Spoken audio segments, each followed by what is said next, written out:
Hey, how you guys doing? My name's John Wiest, and I'm the pastor at Radiant Church in Des Moines, Iowa.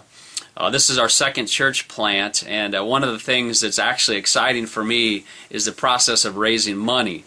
Most people don't say that, but I've learned some things over the years how big of a blessing it can be to see people that have donated to your ministry reap the blessing of a successful and fruitful church and that investment in God's kingdom.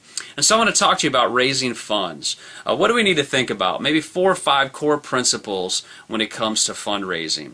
The first one is this: you're a missionary to your community. I want you to think about that for a minute. You are a missionary to your community. Get that deep in your heart. You don't have to go overseas to be a missionary. The church in North America is in decline, and we need some young church planners, old church planners, I don't care who it is, people planning new churches, and we need missionaries. And so you got to get in your heart that you're a missionary. Number 2, you need a God-sized vision.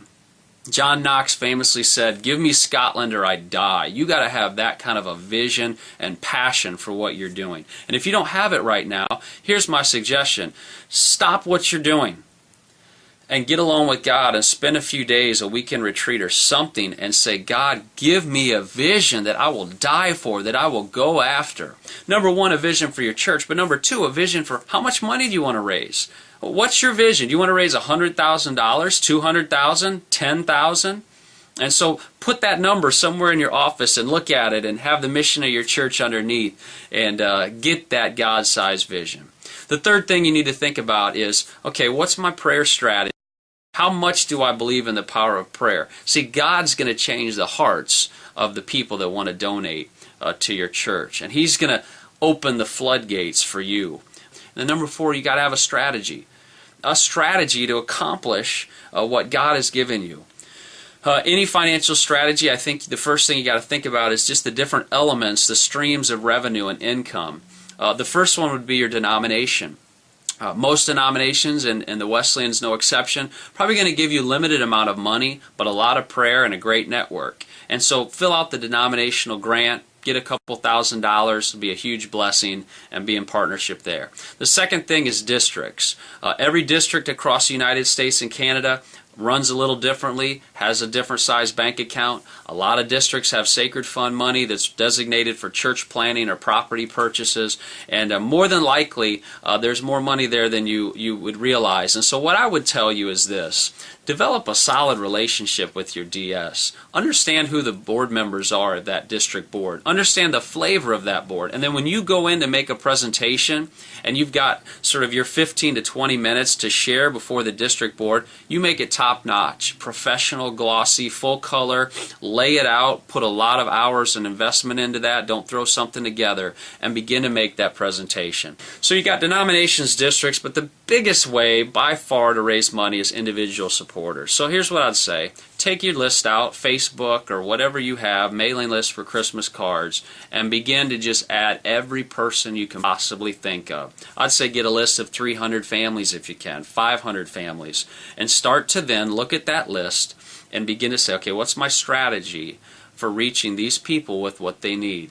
Letters are great, emails great, phone calls are better, personal visits are better. Well, let's talk about those 30 people that you sit down with as individual donors. First of all, I would just say this. Understand when you go in to meet with a prospective donor that you've got this God-sized vision behind you. And God's going to help communicate that passion. But I always share with a sort of an optimistic spirit. I like to put positive peer pressure on people instead of negative. You don't want to go into something apologizing. You go in to say, hey, here's the deal. God's given us an amazing vision. These are 2 or 3 other people that have decided to jump on board. Hey, your friend's on board. Your mom's on board. Your brother has decided to donate. Gosh, you got to donate too. You got to help bless us in this.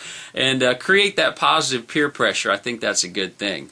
And then at the end, when I'm getting ready to sort of wrap up a line, I've got sort of a famous line I say. I always end with this. So here's what I'd like to ask. Would you prayerfully consider giving X amount of dollars a month to Radiant Church?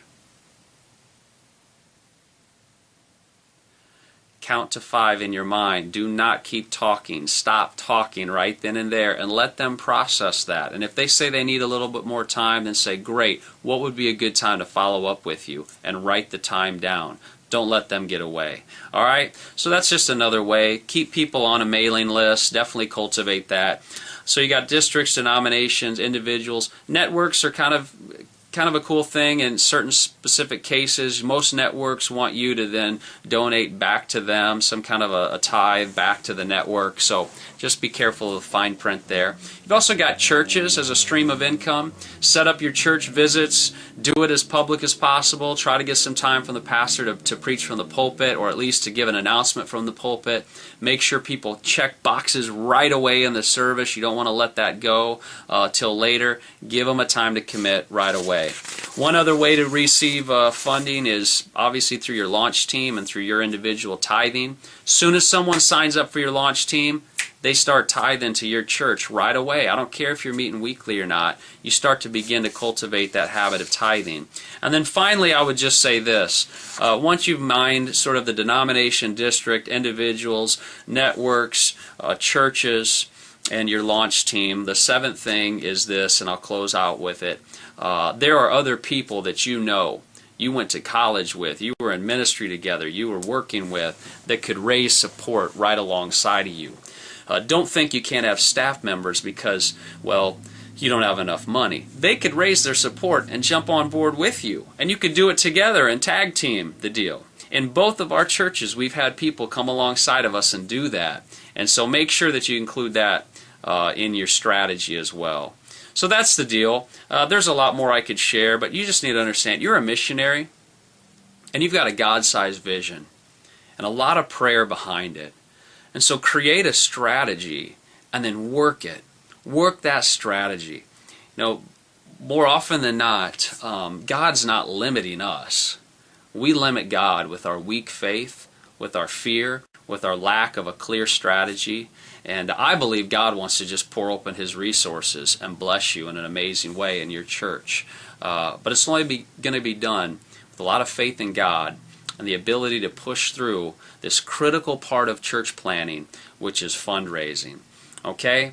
I'm praying for you, and I believe God's going to bless you guys and your churches, and look forward to some of those stats I mentioned earlier turning back around as God calls new leaders for a new generation. Have a great day.